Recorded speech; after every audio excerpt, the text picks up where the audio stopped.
Hello दोस्तों, WhatsApp. आज के वीडियो में बात करने वाले होंगे प्रोक्रास्टिनेशन के ऊपर।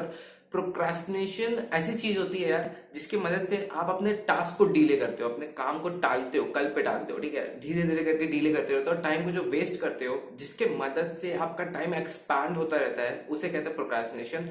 विकिपीडिया में सर्च करोगे, प्रोक्रास्टिनेशन सिंपल डेफिनेशन है कि the act of delaying your task is known as procrastination. ठीक है, बहुत ही बैड हैबिट होती है और इसको अवॉइड करना एक स्टूडेंट के लिए बहुत ही इंपॉर्टेंट होता है। ठीक है, क्यों क्यों क्यों इतना इंपॉर्टेंट होता है? क्योंकि यार एज अ स्टूडेंट आपके लिए, अगर आप जेईई एस्पिरेंट हो या फिर नीट एस्पिरेंट हो, यूपीएससी एस्पिरेंट हो, तो आपके लिए अगर आप प्रोक्रास्टिनेट करते हो, आप अपने पढ़ाई को टालते रहते हो कि आज शाम को नहीं, मैं कल सुबह से पढ़ूंगा, या फिर कल सुबह जब आता है तो फिर आप कहते हो शाम से पढ़ूंगा, फिर शाम जब आता है फिर कहते हो कल दोपहर से पढ़ूंगा, या फिर ऐसे से टाल टाल के आपका कभी जो पढ़ने का समय होता है वो कभी आता ही नहीं है। इसकी मदद से आप अपने पूरे समय को टालते हो, पूरे समय को वेस्ट करते हो और करियर में काफी ज्यादा इंपैक्ट पड़ सकता है। ठीक है, अब ये वीडियो पूरी लेक्चरस नहीं होने वाली है। आज की वीडियो में बताने वाला हूँ कि प्रोक्रेस्टिनेशन होता क्या है, उसका साइकोलॉजिकल सिग्निफिकेंस क्या है और रीजन क्या है कि आप प्रोक्रेस्टिनेट करते हो। उसका साइकोलॉजिकल साइंटिफिक रीजन बताऊंगा क्यों प्रोक्रेस्टिनेट करते हो। नंबर 3 सोल्यूशन बताऊंगा आपको कि उस सोल्यूशन को फॉलो करके आप प्रोक्रेस्टिनेशन को कैसे अवॉइड कर सकते हो, कंप्लीटली खत्म कर सकते हो, ताकि आप अपने ट्रैक पर वापस आ सको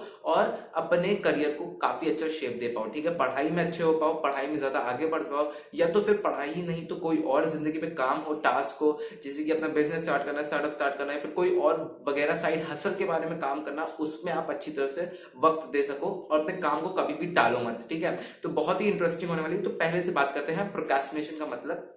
procrastination is simply the act of delaying your task. ठीक है, जब आप कम समय को, काम को बहुत ज्यादा टालते रहते हो, बहुत आगे बढ़ाते रहते हो, तो उसे कहते हैं प्रोक्रेस्टिनेशन। ठीक है, इसके साइंटिफिक रीजन के बारे में जानते हैं कि हम प्रोक्रेस्टिनेट क्यों करते हैं। ये जानते हुए भी कि यार प्रोक्रेस्टिनेशन एक गलत हैबिट है, बहुत ही गलत हैबिट है, जिसमें हम अपने समय को टालते रहते हैं, काम को एक्सपैंड करते रहते हैं और कभी कंप्लीट नहीं होता काम, डेडलाइन तक टालते रहते हैं उस चीज को। तो हम करते क्यों है? एज ए ह्यूमन हम प्रोक्रेस्टिनेट क्यों करते हैं, समय को क्यों टालते हैं? बहुत ही इंपॉर्टेंट, बहुत ही एकदम सरल से इसका आंसर है। दो वजह से हम किसी चीज को टालते हैं, किसी काम को टालते हैं, और वो दो वजह है। पहला, इंपॉर्टेंट नहीं लगता है हमें, तब हम टास्क को टालते हैं। नंबर सेकंड, जब वो हमें कंफर्ट नहीं देता, जब हम बहुत ही ज्यादा वो अगर कंफर्ट नहीं देगा तो हम उस काम को टालना प्रेफर करते हैं। देखो, इस बारे में साइंटिफिकली प्रूवन है कि हमारा ब्रेन जो होता है, ब्रेन होता है, वो सिर्फ और सिर्फ कंफर्ट पोजीशन के बारे में देखता है। प्लेजर चाहिए उसके, इतना ज्यादा प्लेजर, इतना ज्यादा उसे आरामदायक सिचुएशन चाहिए जिसके मदद से वो आरामदायक सिचुएशन में होके वो काम कर सके। और जब हमें डिस्कंफर्ट मिलता है, लाइफ में चैलेंजिंग टास्क मिलते हैं, डिफिकल्ट टास्क मिलते हैं, तो हम उसे टालना ज्यादा प्रेफर करते हैं। ठीक है, तो यही ब्रेन की साइकोलॉजी है और यही साइंटिफिकली प्रूवन है कि जब काम आपको इंपॉर्टेंट नहीं लगता है तब आप टालते हो। सेकेंडली, जब वो कंफर्ट नहीं देता है, डिस्कंफर्ट होता है, जब चैलेंजिंग टास्क होता है, बहुत ही प्रॉब्लमेटिक वाला काम होता है, टास्क होता है, तब हम टालते हैं। ठीक है, एग्जाम्पल के तौर से बहुत अच्छी तरह समझ सकते हैं क्यों हम किसी काम को टालते हैं।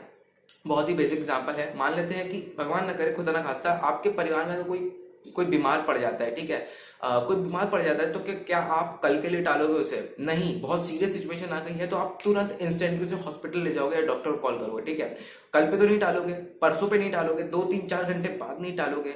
तो आप क्यों करते हो ऐसा कि उसको तुरंत हॉस्पिटल ले जाने की जरूरत होगी? क्योंकि वो बहुत ही इंपॉर्टेंट है ना। साइकोलॉजी समझो इसके बारे में कि आपको पता है कि ये यार ये बहुत ज्यादा इंपॉर्टेंट टास्क और मेरे को करना ही करना है, क्योंकि मेरी इसमें जिंदगी डिपेंड है। मेरा होने वाला, मैं चाहने वाला इंसान की तबीयत खराब है तो मैं उसे हॉस्पिटल ले जाऊंगा कि ये इंपॉर्टेंट है।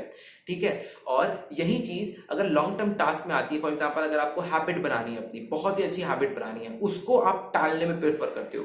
क्यों करते हो? क्योंकि वो लॉन्ग टर्म रिजल्ट आपको देगा। ठीक है, मान लेते हैं कि अगर सुबह उठने वाली आदत है, सुबह उठने वाली आदत है और सुबह उठना, आपको 4 बजे उठ के रनिंग करना है, एक्सरसाइज करना है, मेडिटेशन करना है, अब वो उसका लॉन्ग टर्म बेनिफिट आने वाला है। लॉन्ग टर्म बेनिफिट मतलब आपकी हेल्थ में काफी अच्छा सुधार आ सकता है, पर वो 1 2 साल बाद आएगा। ठीक है, जब आप जिम में प्रैक्टिस करते हो, अपने फिजिकल फिटनेस करते हो, तो वो आपको 1 साल या आधे साल बाद ही रिजल्ट दिखाता है, 7 महीने 8 महीने बाद ही रिजल्ट दिखाता है, इंस्टेंटली रिजल्ट नहीं दिखाता। तो इसीलिए हमें वो इंपॉर्टेंट नहीं लगता। ठीक है, क्योंकि हमें, हमारा दिमाग सिर्फ शॉर्ट टर्म बेनिफिट के बारे में सोचता है और लॉन्ग टर्म बेनिफिट को नहीं देखता। इसके मदद से हम प्रोक्रेस्टिनेट करते हैं। ठीक है, पहला हो गया इंपॉर्टेंट नहीं लगता तब हम प्रोक्रेस्टिनेट करते हैं। नंबर सेकंड, क्या रीजन है प्रोक्रेस्टिनेट करते हैं? वो है आपका कंफर्ट जोन, प्लेजरेबल जोन, बहुत ही चाहने वाला जोन है जिसमें हम उसमें रहें और मजा आ जाए बस। ऐसे वाले जोन में जब आप रहते हो तब आप प्रोक्रेस्टिनेट करते हो। मतलब क्या है कि आपका कोई स्टडी से रिलेटेड कोई काम है, ठीक है, स्टडी से रिलेटेड टास्क है, ठीक है, मैं कहता हूँ आपको कोई एक चैप्टर कंप्लीट करना है, वो आज ही के आज कंप्लीट करना है, बट वो कंफर्ट नहीं देता, ठीक है, इतना मजा नहीं आता पढ़ाई करने में। किसको मजा आता है, किसको इतना कंफर्ट फील होता है वीडियो गेम्स खेलने पे, पीसी में गेम्स खेलने, मोबाइल में गेम्स खेलने से, मोबाइल में सोशल मीडिया चलाने से, इंस्टाग्राम रील्स या यूट्यूब शॉर्ट जैसे चलाने पे बहुत कंफर्ट मिलता है, क्योंकि उसमें आपके ब्रेन में एक हार्मोन रिलीज होता है जिसे हम कहते हैं डोपामीन। डोपामीन के रिलीज होने से आपको काफी सेटिस्फैक्शन मिलता है, बहुत अच्छा लगता है, प्लेजरेबल मूवमेंट लगता है, तो आप उसे करते रहते हो। 10 मिनट बोल के आप 2 घंटा इंस्टाग्राम रील्स चला लेते हो, पर 2 घंटा बोल के आप 10 मिनट भी पढ़ाई नहीं कर पाते हो, ठीक है। ये एक एक्चुअली फैक्ट होता है, क्योंकि पढ़ाई में आपका ब्रेन में डोपामिन रिलीज नहीं होता है और आपको कंफर्ट नहीं मिलता, तो इसीलिए आप उसको टालना प्रेफर करते हो, पढ़ाई को टालना प्रेफर करते हो, पर गेम खेलने को या फिर सोशल मीडिया चलाने को टालना प्रेफर नहीं करते हो, ठीक है। तो आपने देख लिया 2 रीजंस थे क्यों आप प्रोक्रास्टिनेट करते हो। पहला, जब वो इंपॉर्टेंट टास्क हमें नहीं लगता है तब हम उसे टालते हैं। सेकंड, जब वो हमें डिस्कम्फर्ट देता है, हमें बहुत तकलीफ देता है, चैलेंजिंग लगता है, डिफिकल्ट लगता है टास्क, नॉन प्लेजरेबल लगता है, तब हम उसे टालते हैं, ठीक है। तो ये 2 रीजन थे साइंटिफिकली साइकोलॉजिकली जो जिसकी वजह से आप काम को टालते हो। अब आते हैं एक प्रॉब्लम के सॉल्यूशंस पर, ठीक है, इस प्रॉब्लम के सॉल्यूशन पर। अब आज का युवा जो है ना, वो काफी ज्यादा इस प्रॉब्लम से जूझ रहा है, प्रोक्रास्टिनेशन वाली ताकत से, ठीक है, प्रोक्रास्टिनेट करते जा रहा है, काम को टालते जा रहा है, कभी भी आगे तरक्की नहीं हो पा रही, उसको काम में जो कुछ जो चीज को कंप्लीट करना है वो पूरा हो नहीं पा रहा है, क्योंकि वो उस काम की इंपॉर्टेंस को नहीं समझता और वो कंफर्ट जोन में घिरा भरा बंधा हुआ है। कंफर्ट जोन में यार मजे से हमारी लाइफ चल रही है, इंस्टाग्राम है, यूट्यूब है, चलाते जाओ, मजे करते जाओ, लोगों से बात करते जाओ और बहुत अच्छी जिंदगी जा रही है। इसकी मदद से वो चैलेंजिंग और डिफिकल्ट टास्क नहीं करता। अब यही सोल्यूशन भी हो गया है, मैंने कहा आज सोल्यूशन के बारे में बात करेंगे, तो यही सोल्यूशन भी है। किसी चीज को अगर आप चाहते हो कि ना टालो, किसी चीज को आप चाहते हो कि उसको प्रोक्रास्टिनेट ना करो, तो उसका सोल्यूशन है कि उसकी इंपॉर्टेंस को समझो। नंबर सेकंड, डिसकंफर्ट में जाओ, क्योंकि ग्रोथ जो होती है वो डिसकंफर्ट में ही होती है। कभी कंफर्टेबल पोजीशन में होकर आपकी कभी ग्रोथ नहीं हो सकती, कभी कंफर्टेबल पोजीशन में होकर आपके आगे सक्सेस नहीं मिल सकती, ठीक है।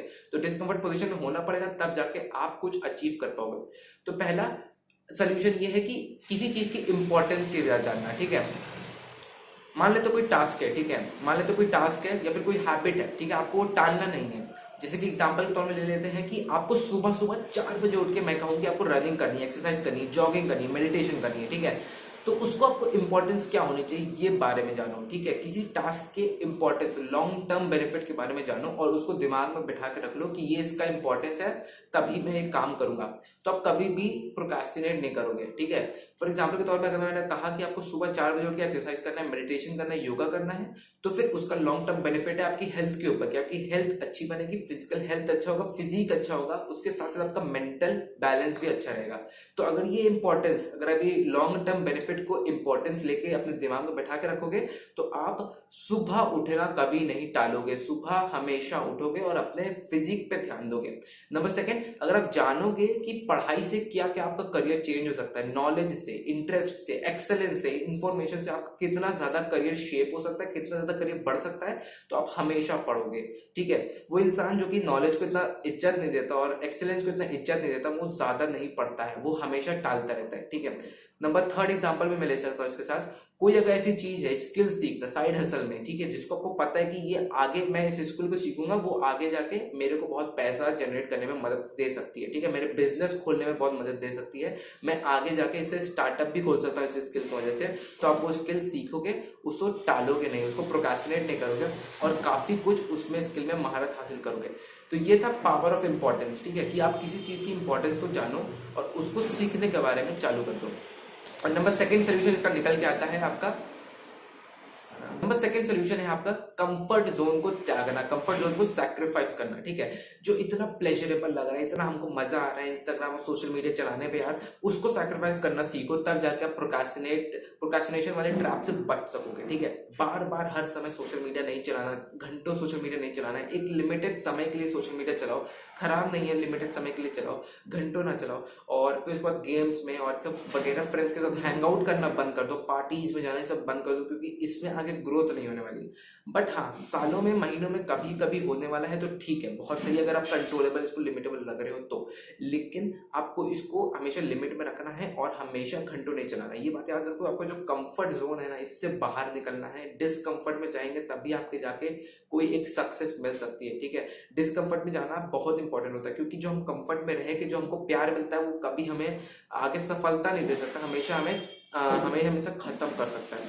तो इसलिए इसके बारे में ध्यान देना, अपने लाइफ में डिस्कम्फर्ट सीख करना, कंफर्ट नहीं, ठीक है।